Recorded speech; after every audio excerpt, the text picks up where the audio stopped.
To begin tonight's meeting, I'd like to ask the clerk to call the roll. Rosa Torres, excused. Austin Crawford. Present. Pat Jones. Present. Kim Lehrman, excused. Rob Waits, excused. Dana Crutchfield. Here. Jay Hendler. Present. Jerry Cochran. Present. Mr. Chair, there are 5 members present. We do have a quorum. Excellent, thank you. The Planning Commission is an advisory board made up of volunteers appointed by City Council. The purpose of the Planning Commission is to provide recommendations to City Council regarding changes to the city's comprehensive plan, land use updates, block grant allocations, and zoning code. The Planning Commission is tasked with considering the long-term growth and development of the community, the impact of land use decisions on the community, livability, economic opportunity, housing affordability, public services, and the environment. I'd like to remind the audience that tonight's proceedings are being broadcast live on the City of Pasco's Facebook page on Spectrum Charter Cable PSC 191, Channel 191, and will be rebroadcast several times during the next month. The meeting is also recorded so you can watch on the City of Pasco's website, which is pasco-wa.gov. You can click on the video on demand and choose the meeting you would like to watch there. There are copies of the meeting agenda on the back table, so you may follow along with the meeting. And at this time, I'd like to ask everyone that you silence your cell phones to prevent any interruptions during the meeting. For those present this evening, when you're given the opportunity to address the commission, please come to the podium and speak clearly into the microphone and turn on the microphone. State your name and just city of address for our records. Before we begin tonight's meeting, I need to remind the audience that the Planning Commission that Washington state law requires public meetings like the one being held this evening, not only to be fair, but also appear to be fair. In addition, Washington state law prohibits Planning Commission members from participating in discussions or decisions in which a member may have a direct interest or may be either benefited or harmed by the Planning Commission's decision. An objection to any Planning Commission member hearing any matter on tonight's agenda needs to be aired at this time or it will be waived.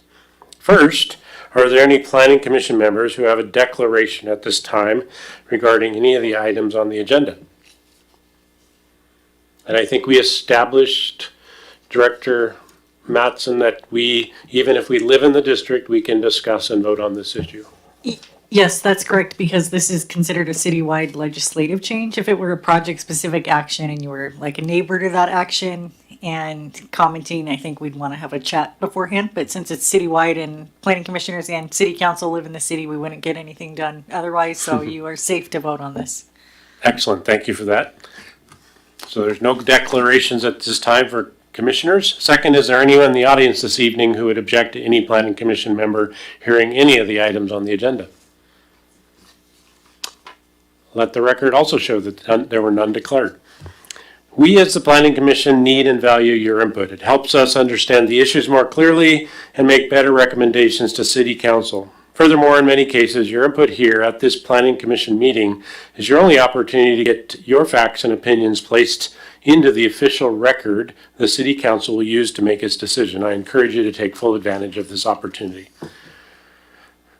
The first item or next item on the agenda tonight is the approval of the meeting minutes from November 20th, 2025. Those meeting minutes were mailed out or provided to the commissioners ahead of time. I trust you had the opportunity to take a look at them. I would entertain either a discussion if there's any questions or issues, or else a motion to approve the minutes. Mr. Chair, I'll move to approve the minutes. Okay, it's been moved by Commissioner Jones. Do I have a second? I second. Oh, it's been seconded by Commissioner Hendler. All those in favor? Aye? Aye. Aye. Any opposed? All right, let the record show that the meeting minutes were unanimously approved. All right, so the first, we have no old business on the agenda, so we'll move right into the public hearing phase. We have 2 items for public hearing tonight. The first one is CPA 2025-001, which is the Emergency Comp Plan Amendment for the Pasco School District Number 1 Capital Facilities Plan Adoption. So I think I turn it over to Mr. Raymond for that. Awesome, thank you. Thank you very much, Mr. Chair and Commissioners. Good evening. I don't think, since we did introduce this item last month, I don't think I'm going to have a whole lot of new information for you this evening, but we are conducting the public hearing as we said we would. With that, just to explain for anybody in the audience or watching online, this is an emergency comp plan amendment. Now, what makes it an emergency, it's not panic, it's not anything like that. It's just the fact that it's an out-of-cycle comp plan amendment, and we really don't have the ability or the luxury to wait for either the normal annual cycle or since, in this case, this year we're literally in the midst of a comp plan major update. We can't do a normal amendment, so that's what makes it an emergency. So the basic steps for this, of course, the City Council did on November 17th pass Resolution 4679 that initiated this process. So this was definitely a council action that instigated the project. We have already provided 60-day notice to the Department of Commerce as required. We are holding the public hearing this evening, and we are asking that the Planning Commission will make a motion and make a formal recommendation to the City Council, who will follow up in a future meeting within 60 days to take final action on this proposal. And that will be basically consistently the same with the next agenda item for the other comp plan amendment. So for the school district, as we talked about last month, for this updated plan, there were 6 elements that were critical to being inclusive in the plan. A standard of service that they expect, inventory of facilities, capacity by grade span, 6-year enrollment forecast, facility needs and costs, finance plan and calculation of the school impact fees. We did include the capital facilities plan that they adopted back in March in your packet. So if you really want to see some of the highlights or the changes, and there are some substantial changes, because as you see, there's a couple of new high schools coming online this year and some other projects as well. And so there's a lot of change in focus for the school district, and that is really what led to the pretty dramatic impact fee changes. The City Council did on June 15th of this year adopt Ordinance 4774 that revised the impact fees. Single family dwelling impact fees were completely eliminated, and multifamily fees changed from $4,525 per unit down to $2,595 per unit, which is a pretty dramatic decrease. So obviously there's some people dancing in the streets as a result of that. But as you know, there still continues to be needs for future facilities in the plan. So with that being said, I'm here for any questions you have, but there's a recommended motion for the Planning Commission to act on this evening if you agree. Thank you. Excellent, thank you. And can you remind me, the impact fees are something that the developer pays if they build a multifamily? Is that the correct? Typically, anyone obtaining a building permit, it could be a developer, Okay. it could be a homeowner, Exactly, okay. But yes, that's Gotcha. correct. That's when they're paid. Great.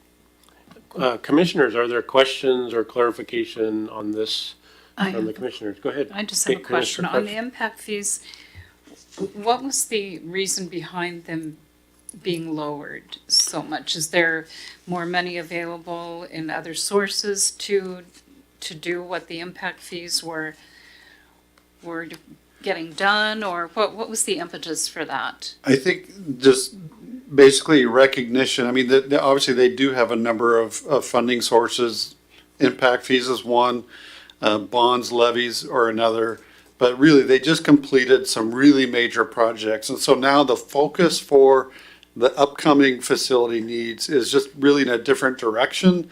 And obviously, they didn't need the same level of impact fee funding that had been provided to get the projects that we're just seeing completed now.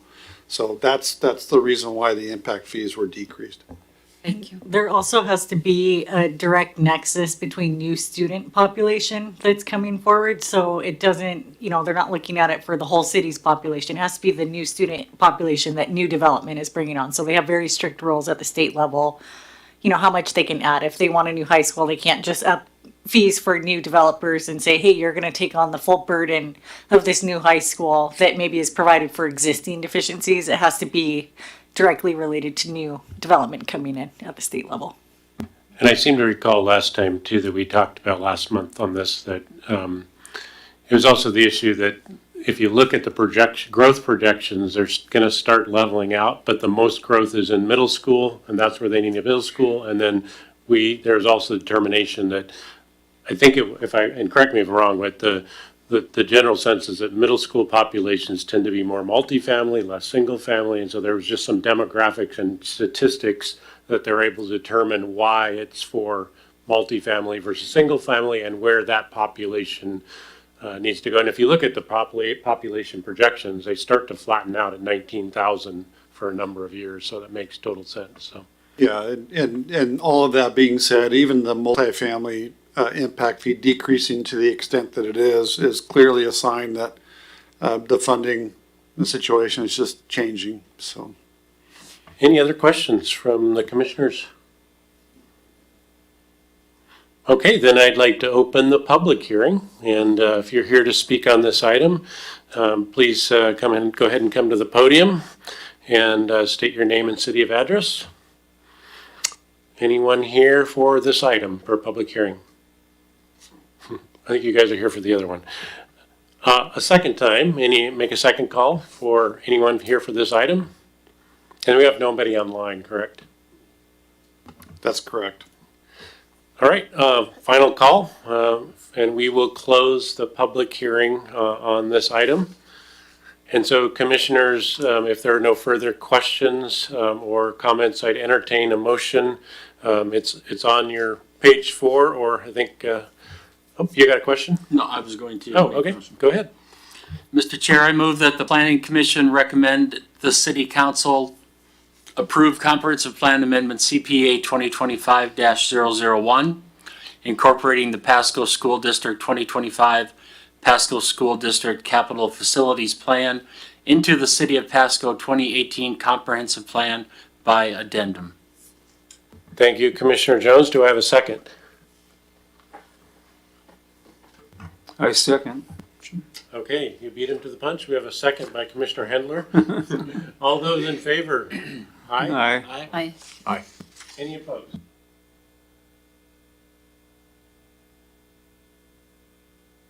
And they'll do this in a future workshop. Yeah, we have to take action within 60 days of this evening, so we'll get that on the soonest possible city council agenda for action. Thank you very much.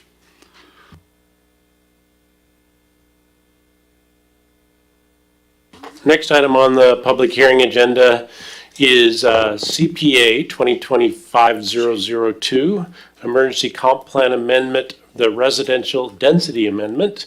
Again, we talked about this a little last month, but this is the public hearing, so I'll go ahead and turn it over to, looks like Director Mattson for a refresher, and then we'll have our conversation. We'll open up this for the public hearing. Thank you, Chair, and good evening, Planning Commission. Tonight before you, you are being asked to hold a public hearing to consider a comprehensive plan amendment, a companion rezone, and the associated text amendments for the packet in front of you. And the main purpose of this change is to correct an inconsistency between the city's comprehensive plan density requirements and the existing RS20 zoning standards, which have effectively prevented subdivision and development in this area for the last, actually ever since the low density, or ever since the low residential density comp plan designation was established to 3 to 6 units, I think back in 2024. Or late 23. And so this action would restore the 2 to 5 dwelling units per acre land use designation that replaces the RS20 zone. And the RS20 zone, which previously allowed 2 units per acre, would be revised to a new zone called R9, Low Density Residential District. And those standards would be compatible with the land use designation of 2 to 5 units per acre. So as I stated before, it was actually in 2023, the city had amended its comprehensive plan that required 3 to 6 units per acre in low density residential areas. And that covers a huge area of the city. So everything shown in yellow here is the land use map, also referred to as the comprehensive plan map for the city. So all the yellow areas, kind of the darker yellow, not the light yellow, that I'll show on the next slide, is called low density residential. And in 2023, the city council voted to change all of this to 3 to 6 units per acre citywide. So the proposed change before you tonight will not change this citywide. It will only change it, and it's, again, a little hard to see, but down in the Riverview area, you can see where the dark yellow has now changed to light yellow. That pale yellow is where we're proposing to change the low density residential designation to a new designation called low density residential Riverview. And that would be 2 to 5 units per acre.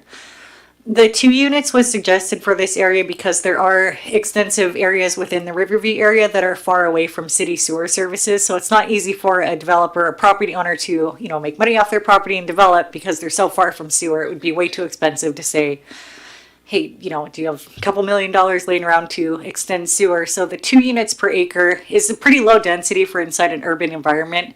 But that would allow applicants to utilize low density and use septic systems that are allowed. Not ideal from a city infrastructure standpoint if you want everything perfectly connected to all city utilities, but it's a good interim solution in my opinion to allow some development, low density development. And then the 2 to 5 units per acre is just a lower range for the Riverview area to reflect the larger lot size and bigger lots. And then the zone change behind it to R9 would allow for that full range, 2 to 5 units per acre.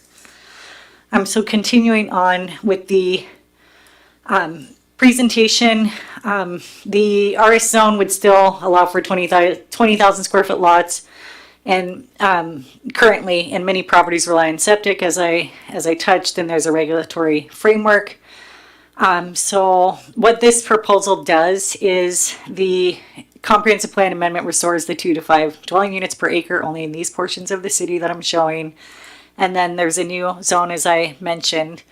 And this new zone, it's easier just to show on this map, so I'm going to leave this map up. This is technically the land use map, but for zoning, it'll be the same area in light yellow, changed from RS20 to R9. And it's just hard to see. Everything's green down there between the zones, so this is why I'm leaving this one up. The new zone that has been proposed by staff is allowing for a minimum lot size of 8,700 square feet, and that allows for 5 units per acre. There's some rounding that we did just to make clean numbers, but that essentially allows up to 5 units per acre, which is a big change for this area. It was previously 2 units, but if you'll recall, in 2023, the intent was citywide 3 to 6 units. It's just that zone wasn't fixed concurrently with it, and whether it was a mistake or there was an intention to do it later, I haven't quite figured that out yet. But the intent was to allow 3 to 6 citywide, which rendered RS20, not compliant with that decision at the time. So 8,700 square feet is the minimum lot size, and there is one issue related to development standards that I wanted to call to your attention tonight that wasn't discussed at the workshop, and it's shown here on the screen, and these are the development standards for the lots. And since the lots are going from 20,000 to down to 8,700 square feet, now granted you can do more than 8,700 square feet, you can do up to half an acre in size. Looking at the setbacks, I proposed a very moderate change to the setbacks, or a slight change in my opinion, allowing first a maximum lot coverage of up to 45. Oh, hang on a second. Yeah, 40, I can't see that far, 45%. So before it was 40%, which means the buildings on the lot couldn't cover more than 40% of the lot. So it's more of an aesthetic, control, so that lots aren't just completely covered by buildings. So I upped that by 5%, which I felt like was pretty slight modification so that more of the lot can be covered by building coverage. If the planning commission wishes to revert it back to 40%, that's fine with me. I just think that, just keep in mind these are smaller lots in some instances, and I thought with a smaller lot, maybe allowing for, there's provisions for larger garages in this area, maybe 45% would be more acceptable, but 40% is fine with me as well. Front setback was 25 feet from the road, and I've reduced that down to 20 feet, which is more of a standard front setback that you see in land use designations. That's from the street, so I didn't feel that would be a huge impact to neighbors or existing residences. Again, if the planning commission wishes to revert back to 25 feet, that is fine. The rear setback is the backyard of a property. So the setback to your neighbor's property, sometimes you're facing the other backyard of a neighbor or you're facing their side yard. So the setback currently in that zone is 25 feet. So I've, reduced it by 5 feet. And again, if we'd like to maintain those existing setbacks as is, that's fine. It's just those setbacks were pretty large for larger lots. And knowing that we have, a range of lot sizes proposed, I felt like kind of chipping away at the front and the back was fair. And we did maintain the side setback of 10 feet just because I don't want, to impede too much on the existing neighbors in the area, and just leave 10 feet on the side so there's enough breathing room between the lots. So that is an area that the planning commission can provide feedback on. If we do change that, we'll just modify the motion slightly at the end and say with the setbacks as, approved, and I can help you through that. So that's the setback issue that I wanted to bring to you. And then just 2 more minutes here. We did look at the compatibility and infrastructure and growth management related to this change.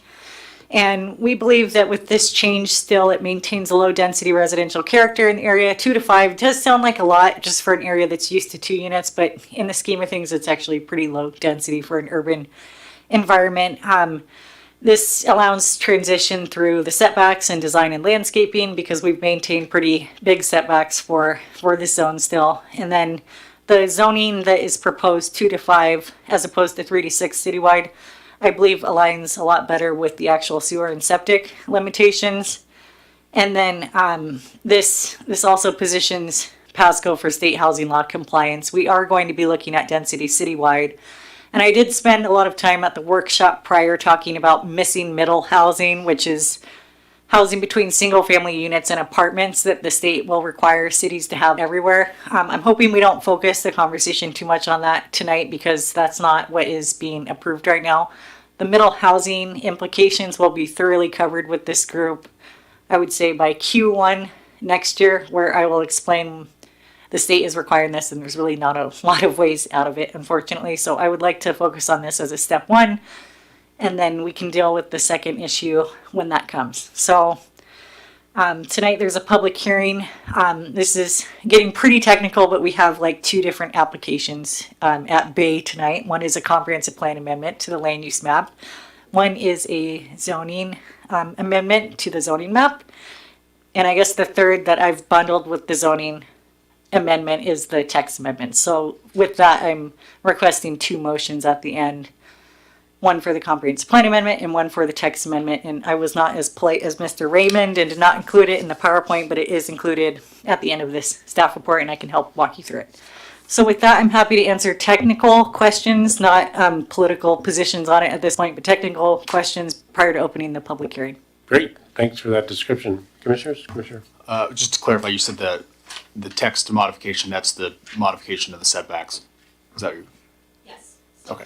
Yes, that is, and there's more text amendments attached to the whole code. I needed to go through the municipal code and clean out wherever it said RS20 and change it to R9. That was the bulk of it. There was some other minor tweaks that just had to be done that didn't make sense anymore.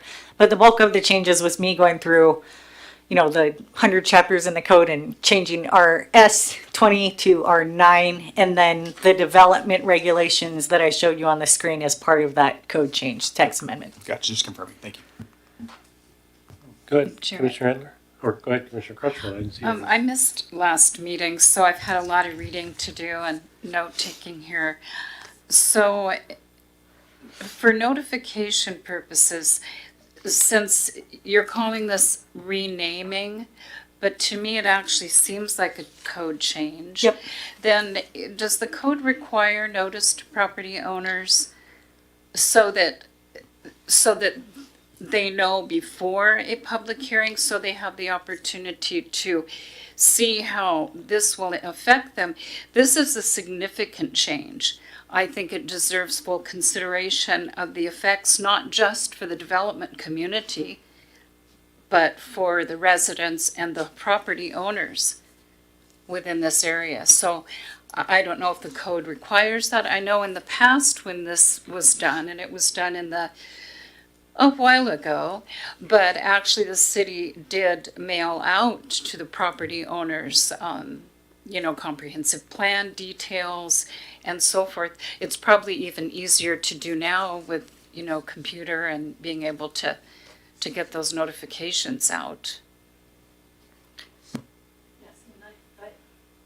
That's a long question, sorry. No, that's But- a great question, and it was discussed pretty thoroughly internally. So this is considered a citywide rezone. We do not directly notice all the property owners within the area. So when we change the zone from like the whole city, from a designation of 2 to 5 to 3 to 6, we don't mail every single person in the city. So with citywide changes like this, or an entire zone that's changing, we don't directly mail the property owners within that zone. It's not required by code. And my suggestion is, if we don't like how that code operates, and I'm sure council will have input on this too, then we need to change the code so that we're consistent and not picking who gets notification for what, because our past practices, these area-wide rezones, we have not mailed everybody. So I think if we were to change course and be inconsistent in some areas and not others, I just don't think that's a good practice. So I would recommend, if we do have an issue with it, we fix it at a later point. And I do have a consultant helping with fixing the code next year. And I've already flagged this as like a question. And I know that,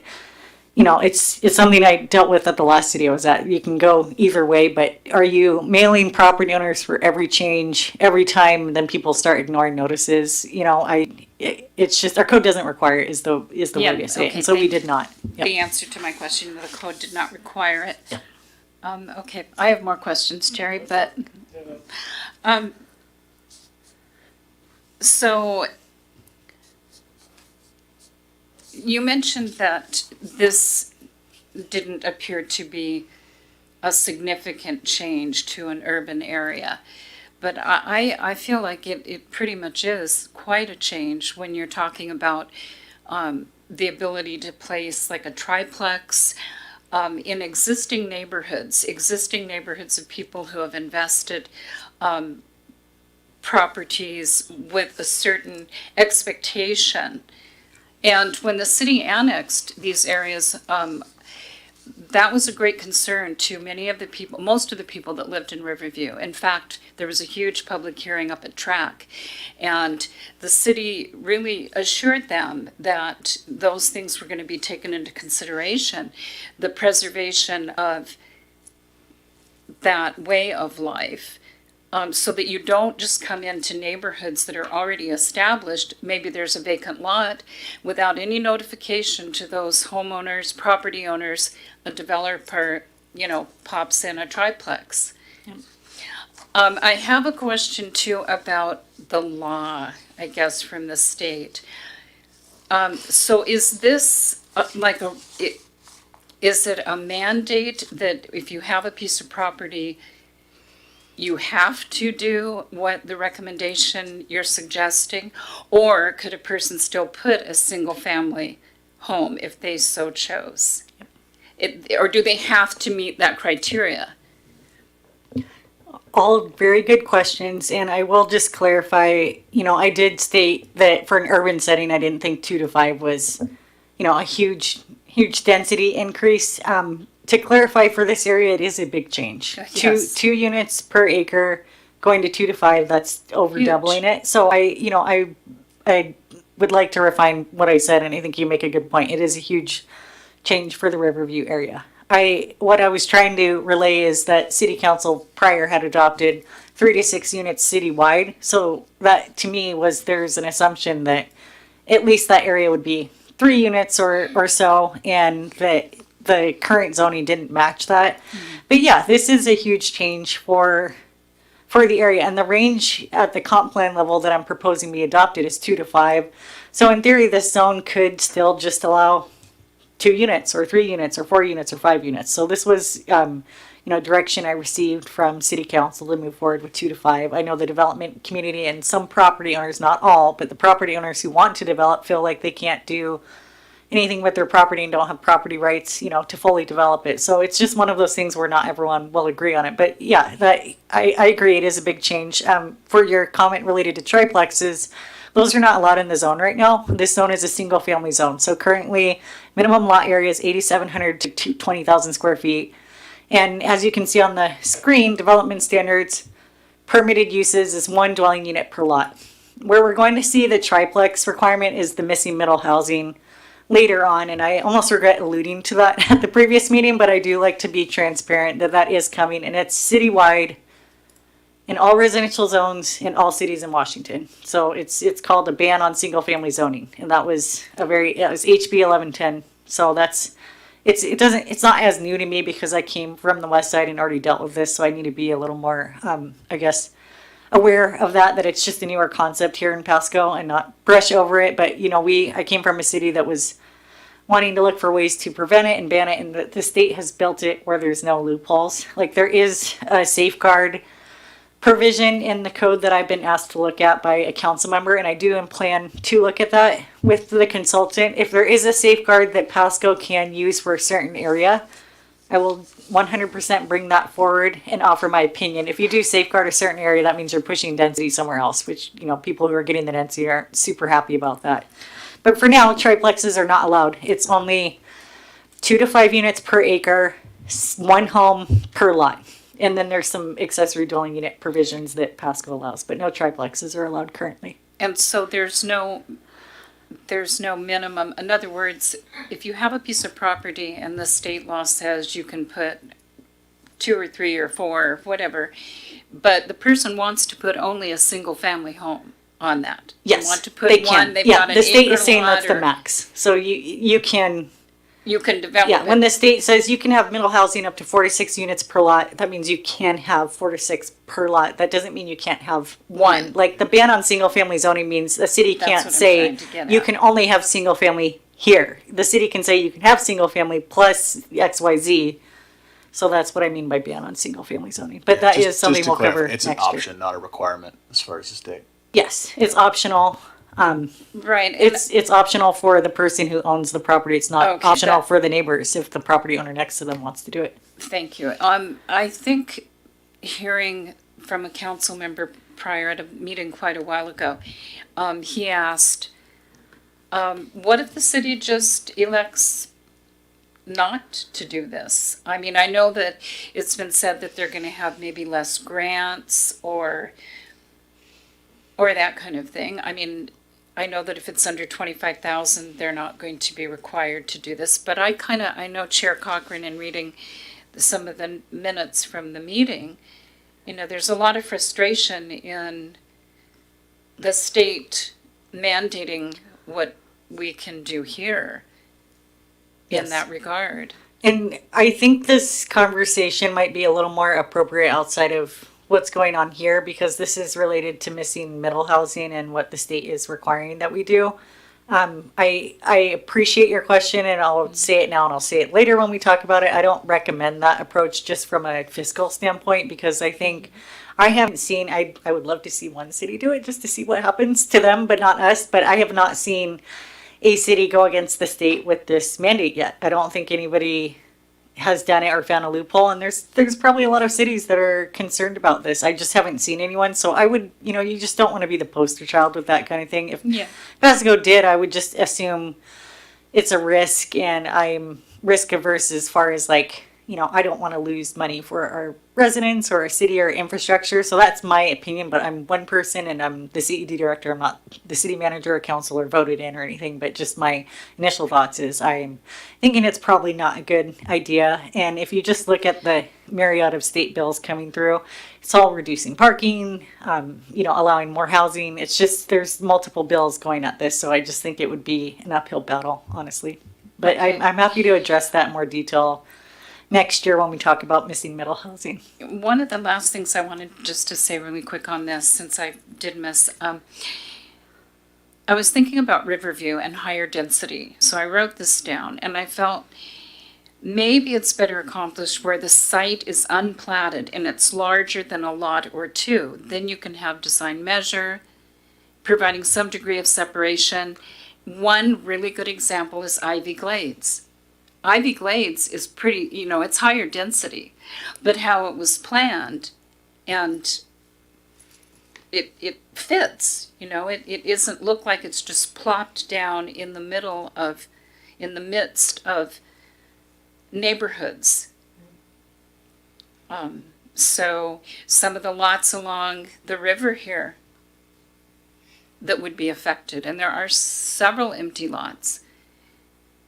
If what you're proposing, then a person could put a duplex there. Is that correct, or? Houses on 5 lots. Yeah, I mean, I own a lot there, Currently, so I it's one know, and single I would family be, lot. I would never do that, but I would Yeah. be, if I were the neighbor, I would be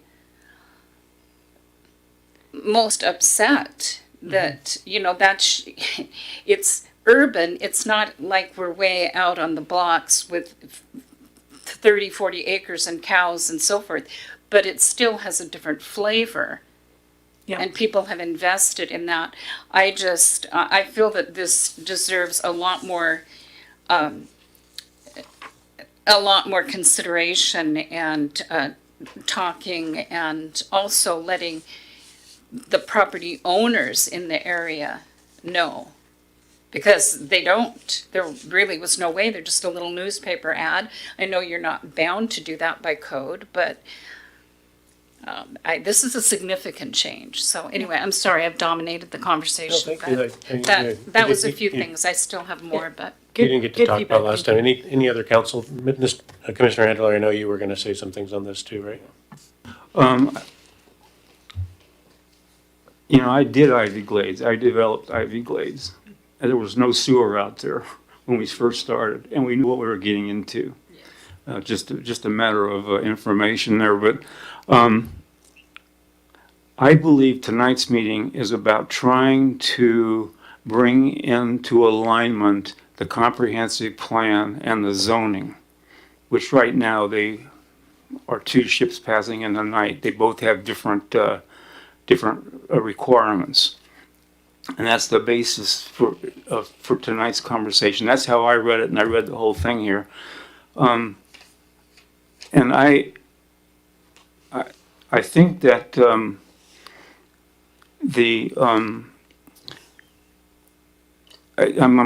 curious.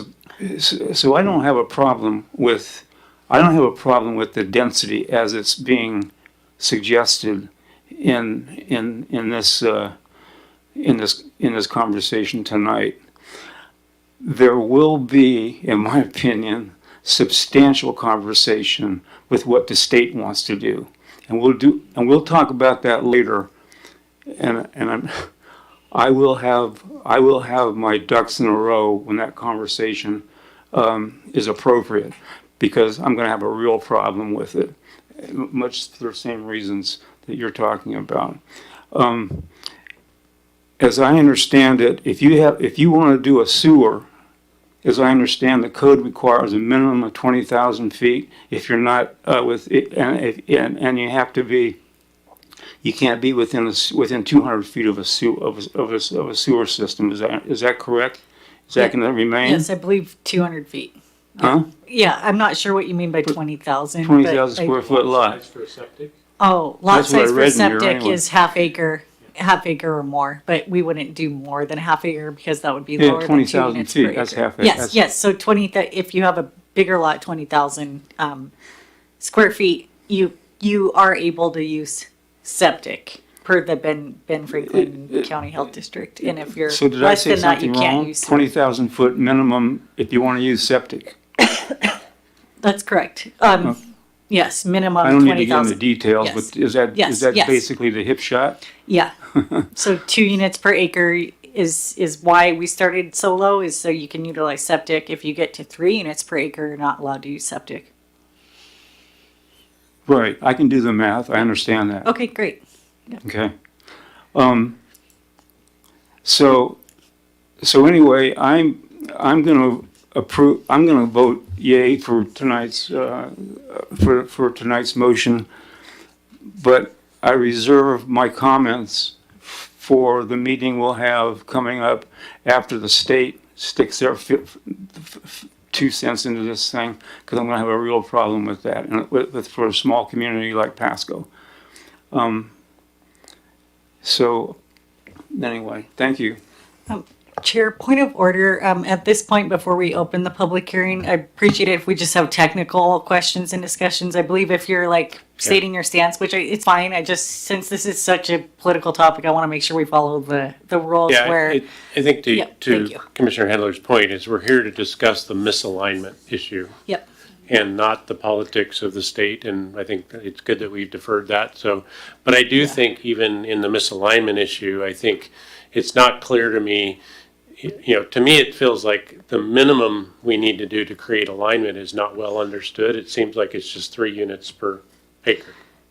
yeah, so we are changing it to 2 to 5 units per acre at the comprehensive plan level. We could leave it at 3 to 6 if we'd like, and then revise the zoning to meet the low density residential requirement of 3 to 6. The reason I've proposed 2 to 5 is to allow the use of septic for those lots that are way far away from sewer services. So option 1 would be to keep it at 3 to 6, which is what's citywide shown on this map. You can just leave everything at 3 to 6, but then we solve the problem of the RS20 zone only allowing 2 units per lot, which does not comply with the 3 to 6. So we can keep it 3 to 6 and change the zone to 3, 4, 5, or 6 units. We can do a range 3 to 6, or we can just say 3 units, period. There are going to be some property owners not happy with that because they're far away from sewer and they believe they should be able to develop their property and have an interim option. Or we can change it to 2 to 5 at the comprehensive plan level and match the zoning. And matching the zoning could be 2 units per acre, period. We could just do that if we want to keep it at that. Or 3 units, 4 units, or 2 to 5. Like, I'm suggesting 2 to 5 as the most flexible range. I know it's been requested by several property owners. I'm sure there's property owners who don't want that either. So it's just, that's what we've proposed. And I guess my point of clarification earlier was just like stating your position on the matter before the public hearing was held. I don't know if I'm getting too technical there, but technical questions, and then you guys can discuss your Yeah, we shouldn't be positions. stating, we can't, After we listening don't to need the to public. discuss how we're gonna vote because we're not there yet, but. Yeah, and it's such a minor thing. I just wanted to bring it up if we're going to keep discussing the technical questions beforehand. Thank you. Okay, go ahead. Are you done? Not quite. Go finish your. Sorry. This is a minor thing too, but is it, you say, you use the word, I reduced it from 25 to 20 and it's more than just you doing this, right? This should be a we. And your team, you have a team that's making all these decisions, aren't you? Yes, I'm not carrying the weight of the world on my back. I'm just, I don't know, being selfish tonight. So I'll work I'm on my not trying to be verbiage. Yeah. too grammatically pure, but when I hear somebody say, I changed it from 25 to 20. I did actually make the physical change in the document, but yeah, I'm collaborating with, the staff here. Yep. People behind you. In city council too. I was advised from city council, and it was a different group a few months ago, mind you. We've had a lot of new council members, so I just wanted to point that out. The advice I got from council was several months ago, so it was a different group. Thank you. I mean, Go ahead, Commissioner Jones. We'll get to you. Thank you. And I believe these are the kind of technical questions you want us to ask, so I'll try to stay right on that because I aired all my grievances last month. The page that talks about off-street parking, is it impacted at all by the new parking restrictions that the state is trying to put into place coming down the road?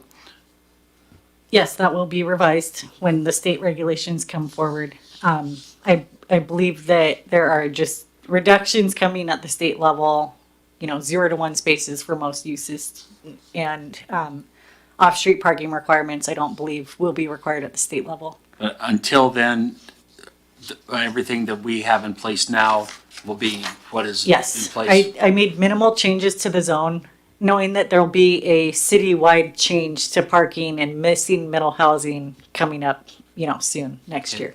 Thank you. And then on the page before that where it talked about the development standards, does the city of Pasco adopt the Unified Building Code as for their rules and things for how they build, or how do they, what rules, what rule book do they follow? International building codes. International International building residential codes and Okay. state-specific energy codes. So do those setbacks and those kinds of things you talked about, do they fall into those guidelines? The parking, ADA accessible spaces fall under the IBC, but like. as Okay, far I'm as- not talking about parking now. You answered my Oh, parking I'm sorry, question. okay. Where you said the maximum lot coverage, you changed to 45%, the setbacks, you changed from Yeah. 25 to 20 feet and so on. Do Yeah. those still fit? Yes, in you can have buildings touching if you have enough firewalls and specifics in there. I think without a firewall, you can be like 10 feet away, like 5 feet between each building, but those setbacks are dictated by the city and the lot coverage, so if we want to change those at the city level, we can. If we do get down to teeny enough setbacks that won't happen here in this situation, I'm sure of it, we'll let you know if we're conflicting with the IBC codes or if we need to modify it. But they're compliant with the building codes and fire codes as presented. Okay, thank you. Good. Pardon my, you asked us not to be too technical in this meeting. You handed us this document here, and it's full of technicalities. And I spent like a couple hours reading it, and there's a lot of technical issues in here. So I think that's part of our conversation. So I beg your pardon if I'm stepping out of line. But this whole thing is about technical issues, in my opinion. Yep, and please be as technical as you'd like. I think I was just being nitpicky about the order of procedure, and I apologize for that. It's just your opinions on it, and how you're going to vote usually happens after the public hearing when you've had a chance to hear from the public. So I apologize for the confusion, and I'll let the chair weigh in on that from now on and Jerry, I leave have myself another out of that. Okay, go ahead, Commissioner Crutchfield. This kind of is technical, so it's not, I don't think it's political, but, well, it was years ago, but since the Franklin County, I wanted to know if the property owners within the Franklin County, the donut hole area, since they're part of the urban growth, are they subject to these changes as well? It's the area between Argent and Court, I'm sure you know where it is, so they're not subject to it, or they are? They are not subject to it, and this screen shows those areas a little better. They're like in gray. So you see mostly green zoning there, and then those like gray, the non-colored areas, those are the county donut holes. They're not subject to it, but it's likely that if those areas do annex into the city, they'll retain the adjacent zoning to them. Or maybe we do want a different zoning, just a donut zoning or whatever we want to call it. But they could be subject to the RS or the R9 zoning when they annex in, but currently they're not affected because they're outside of city limits. Thank you. And the one last thing, you had mentioned that right now we're specifically going for Riverview. But it will be citywide at some point, driven by the state. Is that right? But now you're talking about Riverview. Not necessarily. This But that- citywide is 3 to 6 units right now, and there's different zones citywide, like R1, R2, R3, R4. But the R20 basically is Riverview now, The that we're R20, talking about. shown in light yellow, is Changing. I'm proposing to move it to R9 zoning, so that won't necessarily be citywide. There's No, that's specific. So this isn't really technical, but I want to get this on record. That's talked- okay. You guys can talk political and technical. I just meant like your I- position on how you're voting. That was the only thing. No, Everything well, else, just go you ahead. And probably I'm not going to know call you anyway out on on it. things. I was being I- too nitpicky. I apologize. Just I say what feel you're going to like say. I'm reiterating about what I see as a drastic change. And when we're talking about citywide, a relatively small area, citywide, that we're focusing on right now, again, I feel that the least if the city is committed to pursuit of this, I feel the least that they could have done or should do is give written notice to the property owner. I know you talked about not having to notify everybody in the city. I understand that, but to this particular, to at least notify the property owners for a public hearing before, so they have an opportunity to know before they're met with this without being able to do anything. That I think is more important than responding to we say that the development community was looking towards getting an answer by the end of the year. I mean, that may be important, they want to do that, but I think the people, the property owners that have invested should have at least that much consideration. Understood. Absolutely. Yeah, it is for property owners too, and the development community. So there's several property owners who would like to develop that feel very hamstringed right now. Well, But I hear what you're saying. If the whole well, group wants to go that route as far as noticing, we can talk about that. It's just not required by code, but if that's something the group wants us to do for this, I mean, we can talk about what that looks like if the whole group is feeling that way. But I hear you and I understand. Yep. It is Your a separate feedback issue, is. yeah. Anything else, Commissioner Frischel? No, Okay. not now. Well, it is a complicated issue, and it is politically charged. I know that as I'm smack dab in the middle of one of those new light yellow areas, and I know as I talk to my neighbors, they're like, hell no. And part of it is because there is a mix of really nice invested in homes and a really poor set of junky homes. And the poor set of junky homes tend to get bought by developers with 2-acre lots, and then they'll come in and put 10 houses. And so that's the thing that the homeowners are afraid of. And so I would err on the side in terms of how I would meet and obviously the council has made a decision. We need to align with the council's decision. Now, I would propose that we align with the council's decision in a minimalistic way, that we say, well, how can we get to minimum alignment? That's 3 houses per acre, right? That's what it looks like to me. And to me, that is the least impact on, it's a balance. It allows developers and property owners who want to develop to go a little further. It aligns with the city, but it also protects the people that are trying to keep that experience of West Pasco and Riverview. And I think that's what the homeowners want. As I've did some doorbelling with my neighbors, that's what they want. Because there's a couple houses that are really close to us. I'm in that riverfront section, and there's a couple of poor old 2 houses that are kind of junky, but they're on 2-acre lot and they're prime developer targets, and none of us wants to see 10 houses on those 2 acres. And it would ruin the whole look of West Pasco. And I think that's what most of the property owners, the majority, not the ones that are opportunistically trying to make money on their property, the ones that want to live there, that's what they're going to say. And so I think if there were options that you could propose, and again, we'll hear from the public hearing, so thanks for your patience, guys.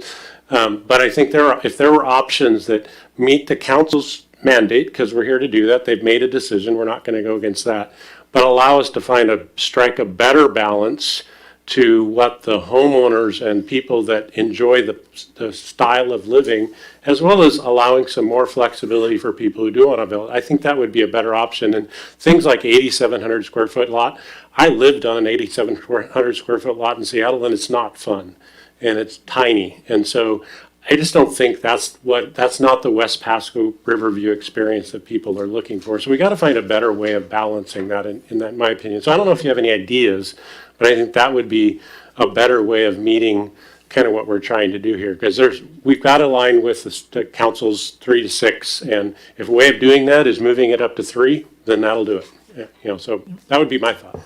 Yep. And yeah, council in 2023 established 3 to 6 citywide, but then I received direction mid-year this year to change it to 2 to 5 density range for the comprehensive plan designation.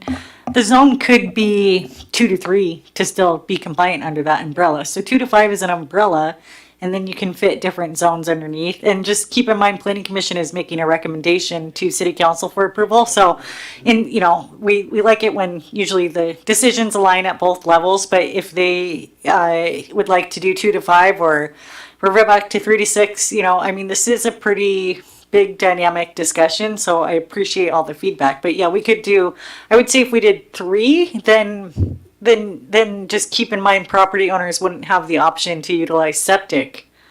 So they would either have to connect to sewer or wait for it to come, or have millions of dollars to get sewer to them. So, 2 to 3 would be A lot of compliant. those lots, sewer's really not that far away. I like that idea. I mean, I think, and we'll hear from, some developers here. I like the idea of, maybe a more conservative approach with 2 to 3 or whatever, because I think that would be a better balance for what the property owners, their majority of them are looking for, and still meet. And again, we are a recommendation to the council. They can completely ignore us and overrule like they have done on occasion. And that's their prerogative because they're the elected officials. But I do think if you want a recommendation out of this body, you're going to have to come up with a more moderated approach from as I read us. So,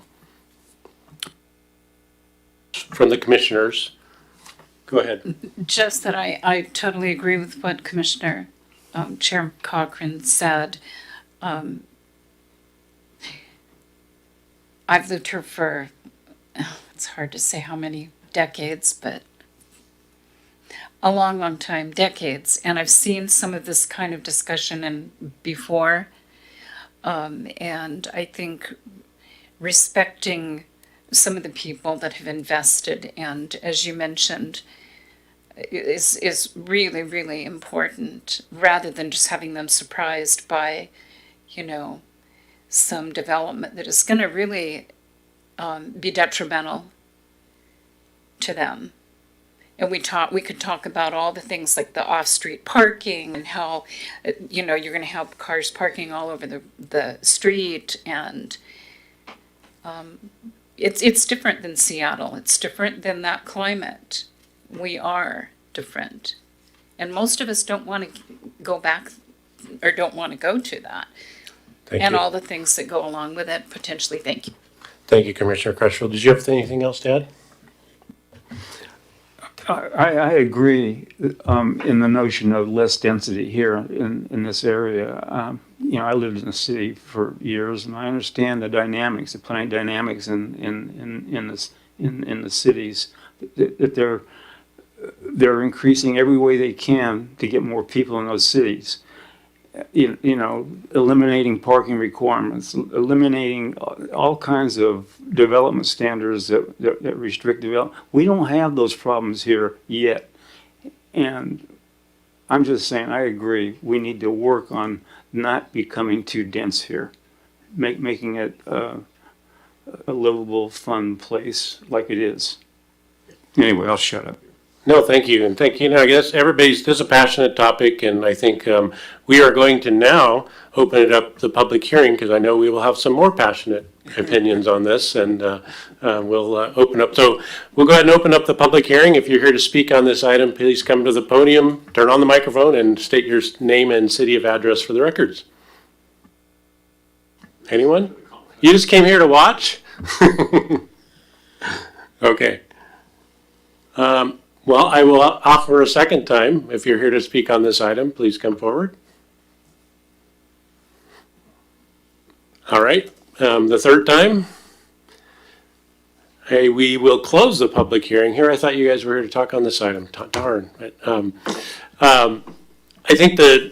I guess I'm not sure on next steps. If there is a motion, if there was one of the commissioners that is willing to make a motion to move this forward, we will entertain that motion. If there's not, then I think we'll need staff to come and refactor this. So I will open it up. Is there a motion to move this forward based on the recommendation? And I think you have a recommendation or motion text here somewhere. I couldn't find. But we'll go ahead and you can help us with that if we have somebody that would like to make a motion. Jerry, can I make a motion to put this back? Yeah. I'd like to make a motion. Okay. Go ahead and make your motion.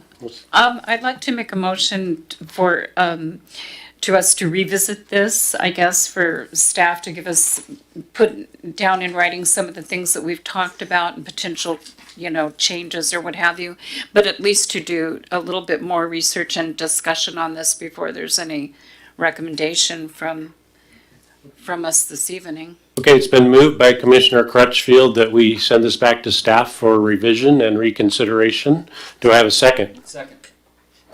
I was gonna ask a question first. Yeah, go ahead. Do you have a question? Yes, question for Haley. Haley, what does that process look like if this goes back, and as far as what consideration is, I guess, expanded upon other than what's been spoken to here? As I understand, there's opinions amongst people on this committee and of developers or people who own properties on there who feel that they have basically no recourse to do anything, then leave it as it is. You'd mentioned reducing it down to less than 20,000 leaves you basically between, or less than 3 an acre, 3 or less, leaves you between septic or trying to drag sewer somewhere. I'm just thinking, what is the process that this goes back to, and what additional information comes out of it to help, Yeah. I guess, us understand what That's a good decision question we're because pigeonholing people to. Yep, I have heard lots of different opinions tonight. I think what I would appreciate more direction on is like first the noticing issue. I've heard one planning commissioner bringing up a couple times. Would like to know input from the group on that so I can have direction on how we go. But before we talk about that, yeah, if we don't do anything at this point, then development is still not allowed in the RS20 zone right now. So we have people waiting. So to me, that's where there's a sense of urgency, but I wouldn't rush it just because of that. Let's get it right. So I would hope, we can just keep talking about this each month until we move it forward. There's 2 moving parts. The first is changing the comprehensive plan designation from 3 to 6 units, which is applied citywide, as you can see on this map, and changing it just for the Riverview area to 2 to 5 units. So that's the designation, the overarching umbrella, changing it 2 to 5. And, I would recommend keeping it at that range, either leaving it at 3 to 6 or bringing it down 1 notch on each side, 2 to 5. Sounds like the most contention from the group is what it's zoned as. So we can still have a range of 2 to 5, but that doesn't mean these zones have to have that. If the planning commission is comfortable with 2 to 3 or 2 to 4, I can easily revise the staff report to propose a range of 2 to 3 and then just revise the lots. That's just some simple math. I mean, if we were fancy, we could even do that at the meeting now and make a motion and move this forward. But I'm happy to bring it back to the planning commission, and I can say that, here's option 1 for the land use or the 2 options is 3 to 6. It doesn't sound like there's too much issue with leaving it at 2 to 5 for the overall range. I think the zone is where I could bring options. I would suggest 2 to 3 or 2 to 4. Yeah, that's what my guidance would be is we could even vote on the land use designation tonight to align with what we need. And then we could come back with a zoning of 2 to 3 or something like that. Would that be doable? Yes, you could make a motion to approve the comprehensive plan amendment portion of it that approves the designation of what I'm showing on the screen from this to this. So if you make a motion, we've held the public hearing for that component, and then I suppose next month we can hold the public hearing for the zoning part, because there are 2 different applications we're looking at right now. They do go nicely together. I think if we did vote on the land use designation tonight, if you change your minds at the next meeting, then we're just going to put it another month. So we can hear them both at the next meeting, or tonight if you'd like to make a motion to approve the comprehensive plan amendment as proposed from 3 to 6 to designating low-density residential Riverview, then that's off your plate, and we just know, okay, that's the new range. Now, which zone is going to be bundled under this range for the Riverview? We could do that, or you can hear both of Okay. them next meeting. Well, we do have a motion before us, and it's been seconded. So we could modify that motion and make it just about one thing, or we could vote on that motion, which sends everything back, I think is what Commissioner Crutchfield moved, which was send everything back. I guess what I would say is, first of all, Commissioner Crutchfield, would you like to modify the motion?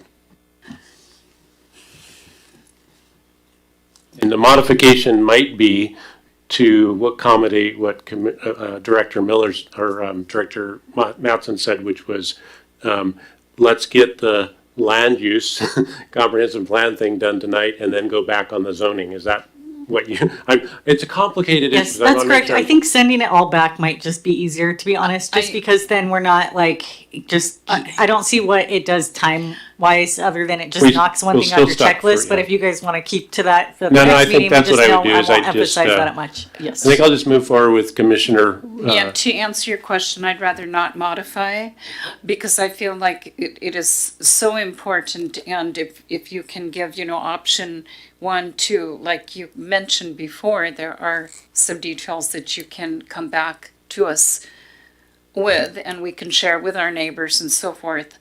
I think that, that is a good thing to do. It doesn't mean that development will not go forward at some point for someone, a developer that wants to do something. It may take a little bit of time. We'll move through it conservatively and patiently. all right, So that's perfect. thank you. We have a motion to send the package back to staff for rework based on some recommendations we've made. It's been seconded, moved by Commissioner Crutchfield, seconded by Commissioner Jones. All those in favor? Aye. Any opposed? All right, the motion passes. I know it's complicated. I'm sorry that you have to do more work, but I think it's the right move for us to take our time. And I think the developers can wait and property owners can wait. And I think it's in the best interest of a balanced approach. And so, Sure, yeah, and I don't mind doing more work, it all pays the same, and, we wanna get it right. I would appreciate, I don't think this needs a motion or anything, but, direction on the noticing, just so we don't get hung up on this again. well, I don't I'm think worried about that's setting precedent about just changing the process, I believe, change the codes, but, it's probably going to be asked by council too, so I could go either way. If we do a massive mailing noticing for this, I would just be like a little nervous that anytime we do any citywide change, we're, noticing the whole city, so. I don't like that's- inconsistency either. And if its code doesn't require it, we shouldn't require it. It'd be great, but we need to take that up in the code, not here in this issue. Yep, I believe that, and maybe Ivan can correct me, that there is an option if we wish to, right? Is that specifically listed in the code, not to put you on the spot? Okay, yeah, it's definitely not required and it's not what we've done in the past. So if we want to specifically notice everyone, like, I'm always happy to include public input. Would it be fair that with the next time you come back, say in January, would you come back for another public hearing? Yes, absolutely. I Okay, so mean, maybe what we do is we just make sure that the notice of that public hearing, and we can do our part or send our neighbors if we're living in that area to make sure that the public hearing is heard. I actually talked to a couple of my neighbors, but it was too late a notice to come to the public hearing. I think that's a fair notification. I mean, honestly, we make this same point to developers, hey, it's not our fault if you're not paying attention to public hearing notices, right? And it's the same for citizens, right? If citizens are not paying attention, it shouldn't, if the code doesn't require a mailing, we probably shouldn't. And honestly, mailings are also not cheap, so. Yeah, and I found if you send notices for everything, it all just gets tossed in the trash. So there's no good answer for it. I mean, it is sad to see, not a lot of people here. I mean, that is not good. I think staff would always appreciate as much input as possible. So I do have it on our list to talk about public noticing and processes between planning commission and council and all sorts of fun things next year with the planning commission. So we will have a busy year. So be ready to come to every meeting next year and then some for extra credit. And we have just a lot of really important work to do together next year. I appreciate your work on this, and yeah, I think we should take it up in the noticing, and I'm looking forward to, maybe a moderated, balanced approach so we can come back and do a public hearing and get this on its way for you. So, thank you, everybody, for the discussion. We will now move into, the public hearings are complete. We'll move into the workshop agenda items. The first one is the CA 2025-002 sandwich board signs within right-of-way. That ought to be a fun one. All right. Thank you, Mr. Chair and members of the Planning Commission. My name is Ivan Barragon, and I am here to present the potential allowance of sandwich board signs within the right-of-way.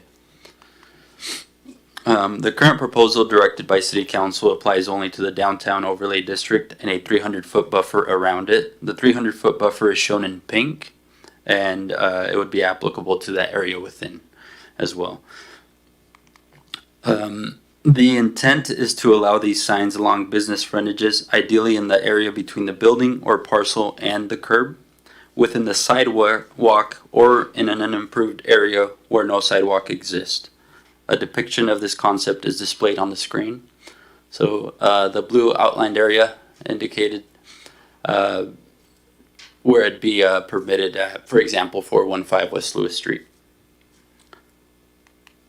Currently, private sign placement within the right-of-way is strictly prohibited under PMC 17.15.040 number 3.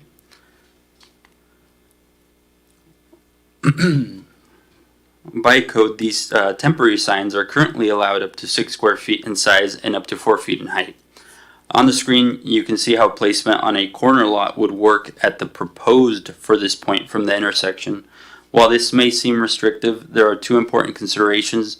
The closer a sign is to an intersection, the greater the potential for impaired sightlines, and placement near ramps introduces additional challenges.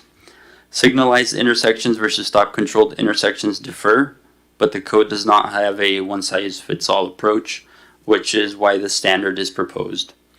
As we are in the early stages, these requirements can be adjusted as recommended. The proposed changes also include provision for removal of signs found in violation and clarify where these proposed signs are strictly prohibited, such as within travel lanes, medians, and roundabouts.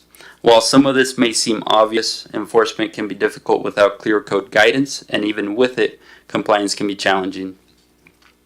Included in your packet is a summary of how other cities regulate sandwich board signs, including Poulsbo, Redmond, Ording, Puyallup, Snoqualmie, Everett, and others. Our goal is to present this proposal to the Planning Commission before you for a public hearing in January and to City Council for final action in February. However, recent communication received today may slightly delay the timeline for City Council consideration, of course, depending on how you want to move forward as well. Key benefits of this proposal may include providing flexibility for downtown businesses, establishing a regulatory mechanism for oversight of site placement, and allowing consideration of site distance differences between signalized intersections and stop-controlled intersections. Alternatives to this proposal include 1. Taking no action, 2. Allowing signs in the right-of-way without regulation, which is not recommended, or 3. Expanding the allowance citywide.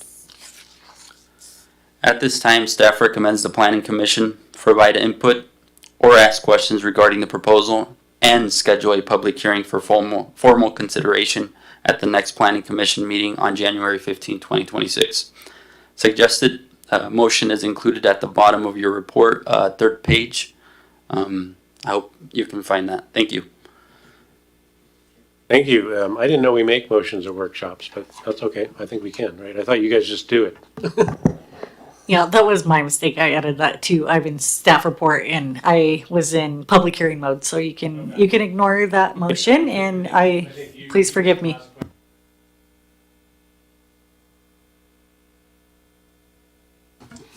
So go ahead, Commissioner Jones. Thank you very much. It's interesting that we're talking about this now. During my time on City Council in Rapid City, we did the same thing. So it's kind of fun to be diving into it again.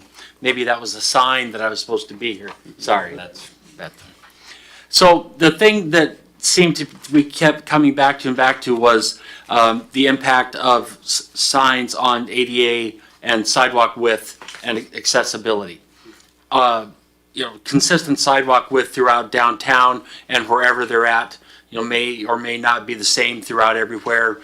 And creating an ordinance for these has to be enforceable, as you stated early on. So I would ask, who would be responsible for enforcing this, and how would they approach it? Would it be based on a complaint basis? Would they be driving around, looking for signs that are in violation? There are a lot of different philosophies on how to approach it. So if I could get some clarification on that, then I'd like to follow up, if I may, with a couple other questions. Thank you. Yeah, of course. So it'd likely be code enforcement that would be enforcing it, and given the limited capacity that they are currently working with, I doubt they'd be driving around, but likely complaint-based. Thank you. And it was interesting to read in here that it's been illegal since 2006, but obviously they've been in use a lot all over town. So is the effort here just to clean it up a little bit and allow businesses to be in compliance and find a better, safer way to do this? Is that kind of the goal of I creating believe this ordinance? that's why city council direction came to be. Okay. Then in the document that you gave us, there's a page, and I don't know what page it is. It's the last page of the, or no, it's one of the pages of the draft. It has 15 or 17 different things that I don't know if they are exemptions to things or what. It's right before 17.15.040. And they're numbered things. Like 1 is the area within a continuous perimeter, blah, blah, blah. 2 is height measured from the average finished grade. And I couldn't find anything that they referenced to or attached to. Can you Yeah, of course. help me with that? Yeah, so they're part of the table. That long table that's about, I don't know, 5 pages. Uh-huh. At the bottom of that, well, within that table, you have numbers that point to these this numbering sequence, like 1 through 18 now, and then as under temporary signs, if you go down to commercial zones, I've included number 18 because they're currently required to be 5 feet away from neighboring properties, for example. So any of those little numbers in those boxes, the legend for those is this back page here. Would that be correct? Within the table. Yeah. Okay. All right. Thank you. That helps. And then the last thing, and this is just a spoonful of silliness, but I think it needs to be said. The city of Redmond, in their example, said that festoons are prohibited. And I'd never in my life heard of a festoon. And so I looked it up. And I'd like to share with all my colleagues what a festoon is. I know what it is. Do you know what a festoon is? Okay. Go ahead. A festoon is a decorative hanging or garland of chains, flowers, or leaves, fabric draped in a curve between 2 points. And so don't you dare be in the city of Redmond and hang up a festoon, or you'll be in big trouble. Festoons. Thank you, Commissioner. Thank you very much. Appreciate it. Go ahead, Commissioner Crutchfield. Ivan, I have a question about, so we're just talking about this particular area in the pink right now, as far as the signage? That is the current proposal. That is, so I was curious because we talked about who the enforcement person would be, code enforcement, and the signs are prohibited now, and yet when I drove home from work tonight, there were several that I saw right on the sidewalk. So they're on public, or they're on the right of way for, like people that are supposed to be walking on the sidewalk, disabled, whomever. One was in front of Jiffy Lube, I believe. So they're not being regulated now. And the other question that I had was when there was a part, it's on 17.15.025. It talks about only 1 sandwich board sign is allowed per business tenant. So if you have a large business, maybe like Griggs, or a building that has more than 1 tenant, then does that mean each tenant would have a sign? You could have a sign, you could have 4 or 5 signs without any delineation of space between them. I mean, it could be really cumbersome to the public right-of-way on the sidewalk. There's some other kind of more nitpicky kind of things like, facing them instead of the one that I saw that was actually just completely taking sidewalk from people that were supposed to be able to use that for access. Those were basically my questions, I guess, about the number of signage per tenant. Okay. Yeah. So again, given the limited capacity with code enforcement, and as I believe we're all aware that they are being used, and it's unfortunate that we're not able to catch them all. But with this, we'd allow them under certain restrictions, and to address your the tenant question, I did want to provide that flexibility, although, as you mentioned, it might cause visual clutter, but I wouldn't just want to give one building one sign, and I'd want to give the opportunity for a building that has 5 tenants to have that. But as we are in the early stages, we're accepting recommendations, and we'd of course move forward in a consensus. Yes, thank you. And I mean, I'm all for the business being able to advertise their services or their wares and all. Maybe putting their sandwich board up against their business, would be one way, signage in the window, but not obstructing a public right of way. And if you have one sign, okay, maybe like you say, you might have several, might present a problem beyond just the visual clutter too, but Understood. thank you. Go ahead, Commissioner Crawford. So these are being used today, and just to clarify, we're talking sandwich boards, like the little fold-out things that are yay high. Okay. We're just setting parameters for what people can do with them, because today they're currently being used, they're technically not allowed, and so we're trying to throw some rules at the Wild West, if I'm understanding correctly. Yeah, somewhat. Nope, that makes sense. Okay, just clarify. Yeah, I think the burning elephant question in the room is, if there's no enforcement of prohibited signs, what makes there think there be any change in enforcement of regulated signs, right? That's really the burning question. We did enforce on a sign a couple weeks ago that was in a haphazard location, so there That's is great. enforcement. It's not like a focus. There's a lot of other like life safety and more important issues, in my opinion, for our 2 code enforcement officers to be focusing on. But if we get a complaint and it's causing problems, we'll go out there and take a look. And so there is enforcement, it's just very minimal. Yeah, and a complaint base, which makes sense. And if people, other businesses or citizens are really upset, they should exercise that complaint mechanism. So yeah, I think it's fair. Any other questions or feedback for staff on this issue?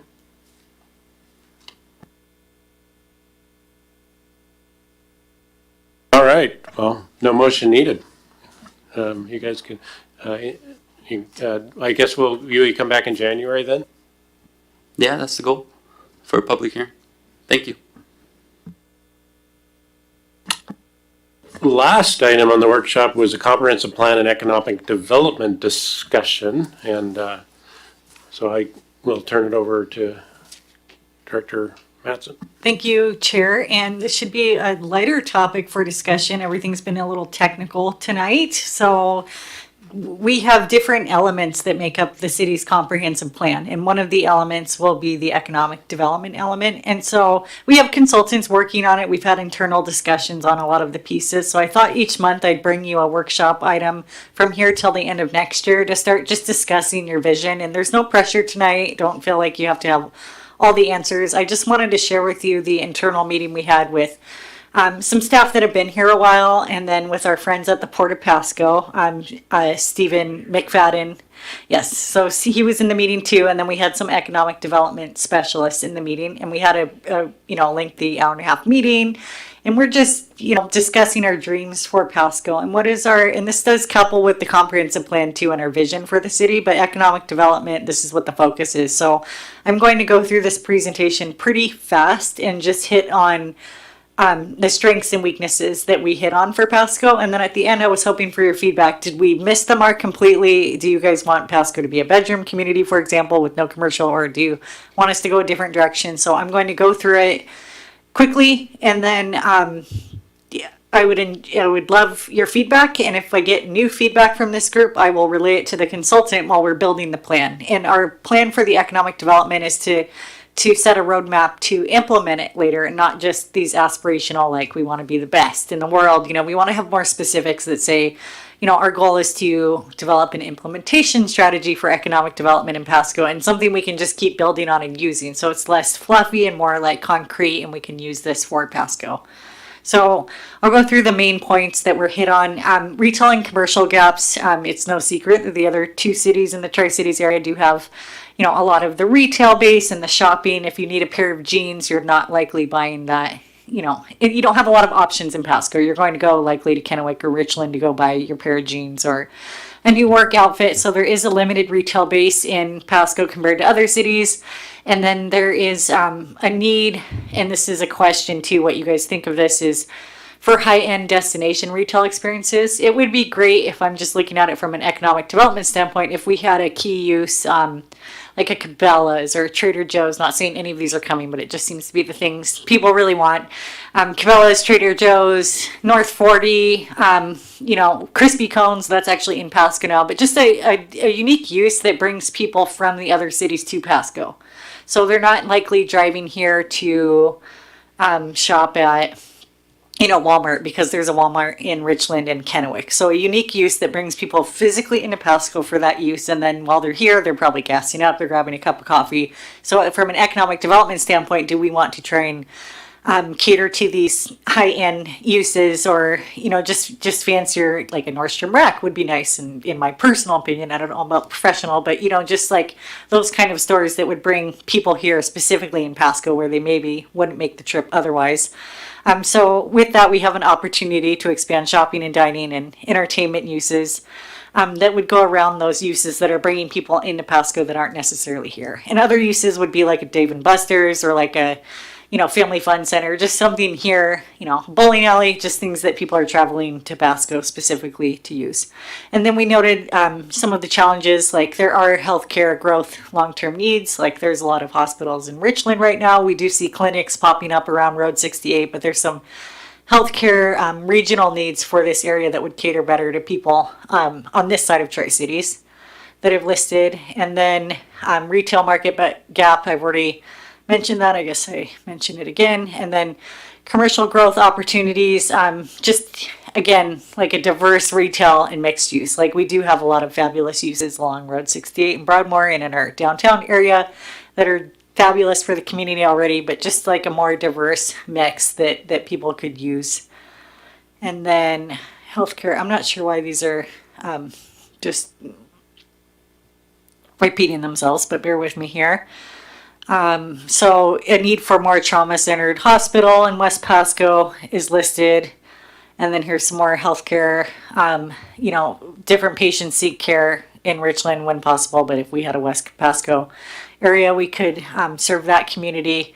And then for workforce, we have a younger workforce with lower average wages. So we're switching from retail to just other economic development topics in Pasco.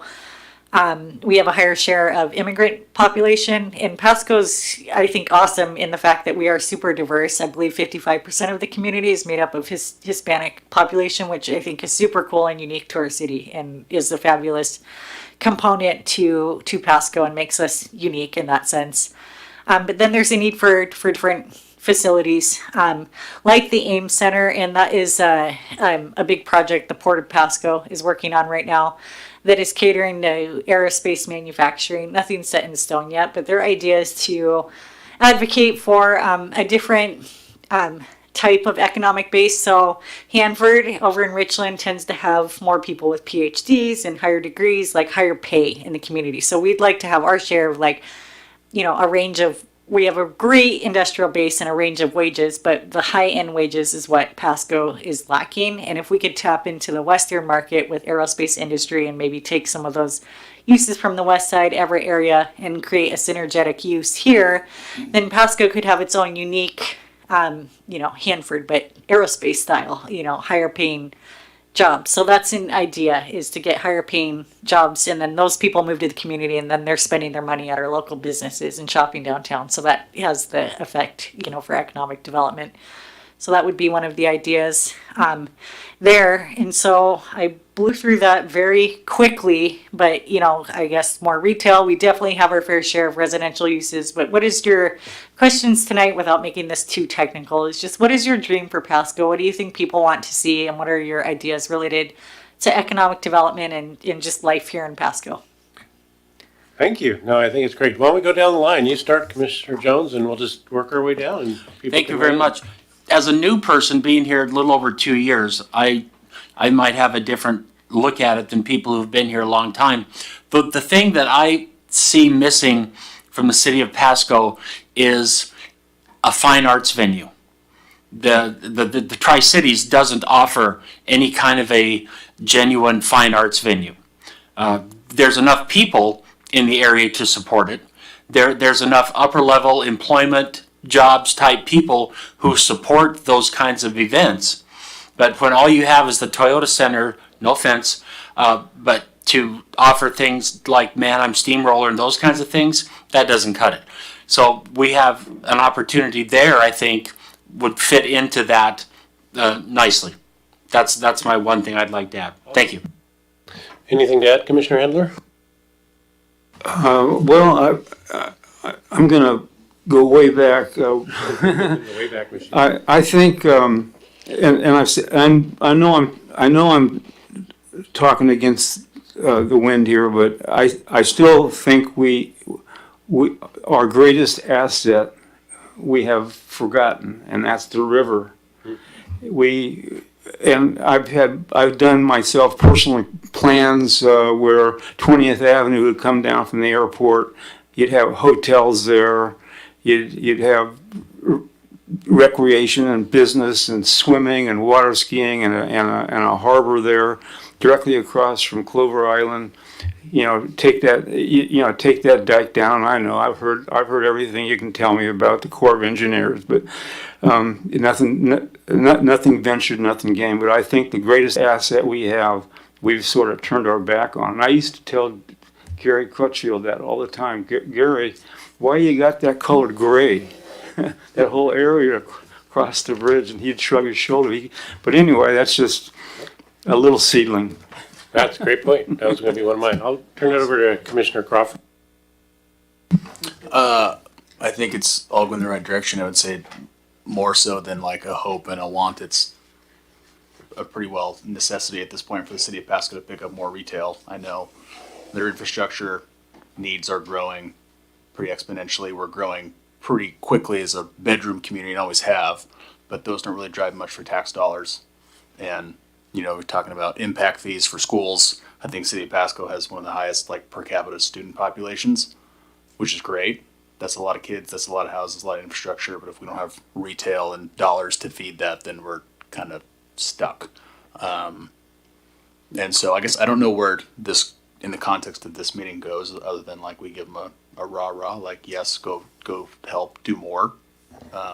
Yes, I'm taking notes on your input, and we will fold it into the economic development edits, and then we'll bring that element to you and say, how did we do? And then you can give more input at that point. But we're going to take the existing element, which is great. It talks about the river too, but we'll make sure and emphasize that more, and then we'll bring it to the group, and you can read through it and let us know how we did.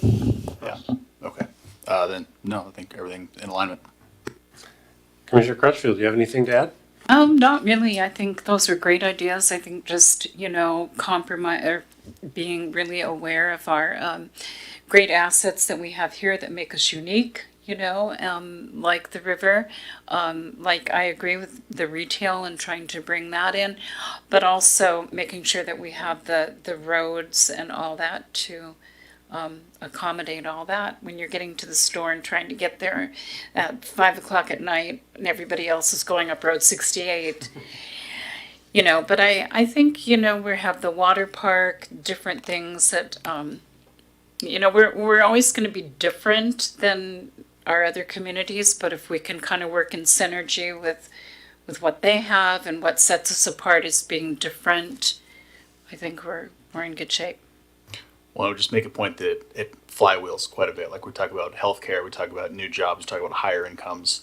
Those employers, those retailers, they look at existing, and that's housing prices, that's incomes, and Kennewick and Richland beat us every time for that. And so if they're picking one of the three cities, they will pick the one with the highest incomes, the most affordable housing, and the most access to those things. And the further we fall behind, the harder it is to crawl back. Great. Yeah. No, I triple down on the river. I think we have lots of opportunities we've missed on the river. And I don't think it's failures of the city. I think it's just the blockage of the Corps. and we just got to find a way to break through the core.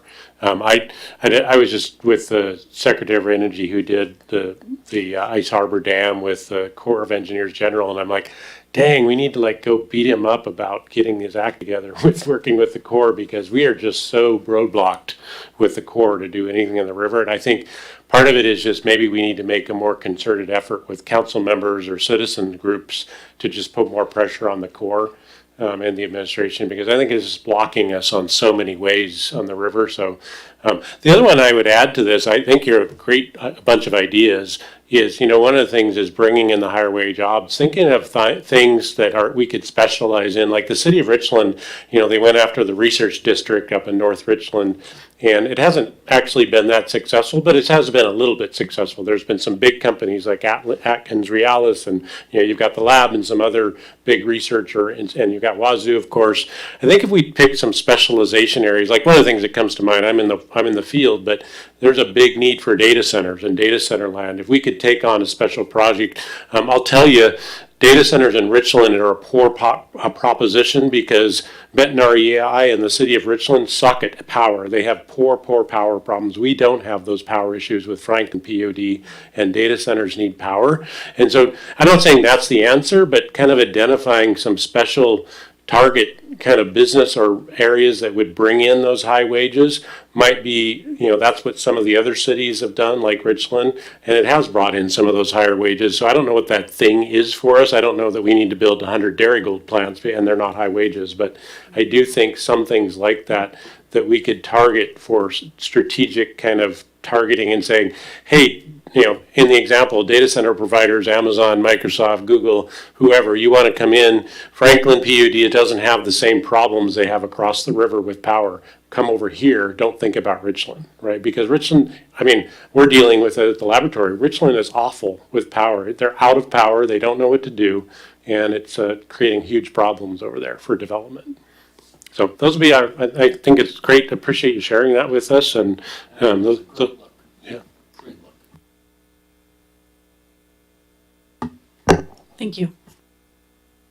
All right. So I think that was our last item on the agenda. Other than other business, are there any things from staff or Director Mattson for the future that you want to talk us about? Next month we will be bringing you another workshop topic related to the comprehensive plan and a discussion, and then obviously the public hearing in Ivan's item. And then just on a staffing note for CED, we did have several vacancies in the department. We now have 2 left. Oh, 3.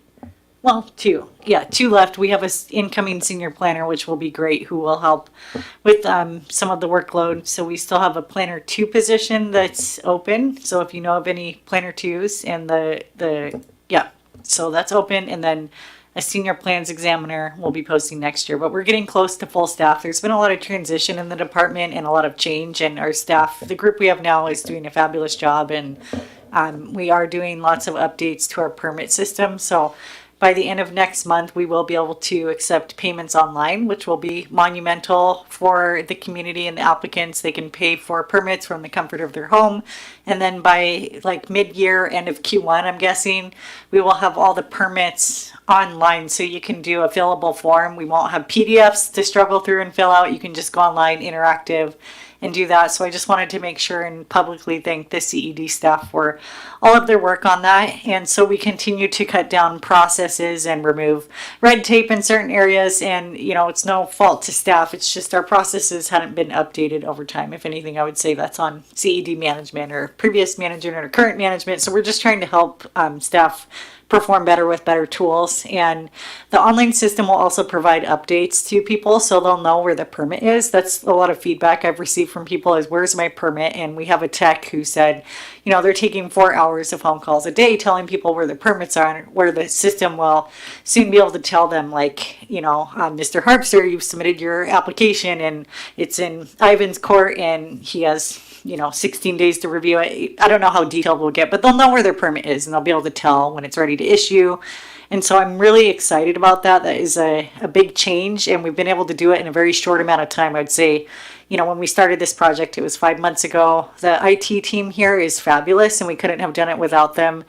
It is just tricky jumping into a new system. There will be some hiccups. So in 1st of January, we might be wanting to pull our hair out, but I think after a few weeks after that happens, it will be fabulous. And then after that, we're just going to keep fine tuning our processes. We're trying to do checklists for every step in the process. So everyone's reviewing everything transparently the same. We're trying to eliminate guesswork for applicants and front load information so that they don't get halfway through the project and say, oh, I need to build a road. We're just trying to get everything a lot more streamlined, and it will take some time, but we are making really good steps in the midst of the comprehensive plan update and then in the midst of next year updating our municipal code. So there's a lot going on, and we have been short staffed, and now we have newer staff to train. So there's just a lot going on in our department. So always appreciate the community's patience and everyone involved, but I think we have been making a difference, and that is all credit to our fabulous staff. And they're doing the work, and they're excited about it. And I think we have a very bright future for our department ahead. So that was the update on the department. And then I just wanted to say thank you to this group, your volunteers. And I haven't worked with you too much. I've been here a few months now, but you guys are very detail oriented, and I can just tell all of you are reading the packets, and the questions you have are very on point, and I can tell you care about the community. So I'm just impressed with the group, and I'm not just saying that.